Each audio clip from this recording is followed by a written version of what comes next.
లేకుండా అటువంటిది ఈనాడు 160 170 వెళ్తున్నారు.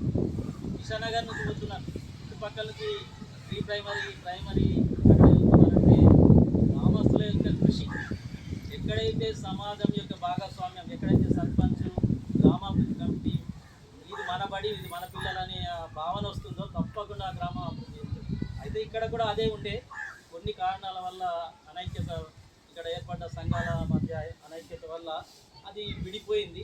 కానీ అలాంటి పరిస్థితి ఇప్పుడు కొత్తగా నూతనంగా ఎన్నికైనటువంటి యువ సర్పంచ్, యువ ఉప సర్పంచ్ గారు, మరి గ్రామస్తులు అనేక మంది ఉన్నారు. కాబట్టి మీరందరూ కలిసి మన గత వైభవాన్ని తిరిగి తీసుకురావాలి. మరి ఇక్కడ సౌకర్యాలకు కొదవలేదు. ఇప్పుడు ప్రీ ప్రైమరీ ఇచ్చినాం, ఆ ప్రీ ప్రైమరీ వల్ల ఇప్పుడు కొత్తగా 1,00,000 మొత్తం బొమ్మలు, తర్వాత కలరింగు, దాని కొరకు ఇంకో 1,00,000 దానికి ఏంటి మొత్తం ప్లే మెటీరియల్, కుర్చీలు, చిన్న పిల్లలు ఆటలు ఆడుతూ నేర్చుకునేవిధాము. అదే ప్రైవేట్ స్కూల్ అయితే బట్టి అక్కడ పోతే జబ్బు అని ఈగలు. నేను చూసినాను ఒక ప్రైవేట్ స్కూల్, నేర్పు కార్పొరేట్ స్కూల్, అక్కడ టాయిలెట్స్ కూడా లేవు. ఇక్కడ చూడండి ఎన్ని టాయిలెట్స్ ఎంత నీట్గా ఉంటాయి, ఆయా పనిచేయడానికి ఆయా.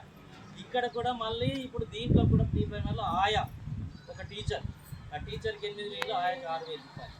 ఇది రాను గవర్నమెంట్ మళ్ళీ అప్గ్రేడ్ చేస్తుంది, మళ్ళీ పర్మనెంట్ అయ్యే అవకాశాలు ఉంటాయి.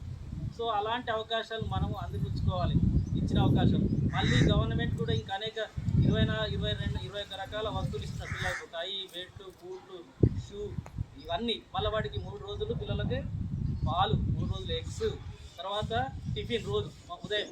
ఆ టిఫిన్ కూడా మండల నుంచి సప్లై చేసి ఆ యోచనలో ఉన్నది గవర్నమెంట్. అంటే బడ్జెట్ కూడా కేటాయించారు.